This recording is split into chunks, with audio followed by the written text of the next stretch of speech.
Good morning everyone. চলে এলাম আমি আজকে রান্নাবান্নার মেনু নিয়ে, রান্নাবান্নার ব্লগ নিয়ে। আজকে আমি কী রান্নাবান্না করছি এই সমস্ত ব্লগ নিয়ে আপনাদের কাছে আমি চলে এলাম আজকে মেনু নিয়ে।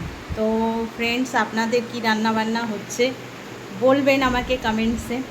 Sunday special. আমি আজকে বেশি কিছু রান্নাবান্না করিনি, বিকজ ইচ্ছে করছিল না। যাই হোক, তো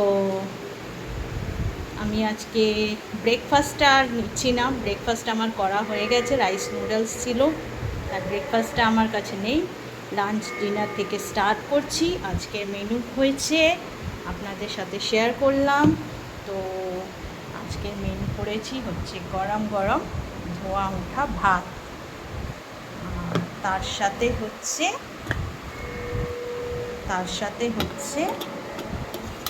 মুড়ি ঘন্ট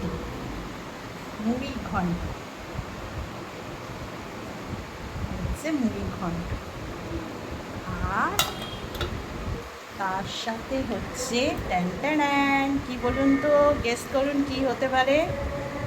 তো চলুন খুলে দেখাচ্ছি। তার সাথে হচ্ছে রিয়াজি খাসির মাংস কষা। আমার হাজব্যান্ড বলেছে কষা কষা মাংস করবে, বেশি ঝোল রাখবে না, তাই রিয়াজি খাসি মাংস কষা কষা। তো আজকে আমার রান্নাবান্নার এই মেনু হয়েছে। আপনাদের কি রান্না হয়েছে কমেন্টসে জানাবেন ফ্রেন্ডস, আর আমাকে খুব খুব ভালোবাসা দেবেন। থ্যাংক ইউ এভরিওয়ান, ভালো থাকবেন।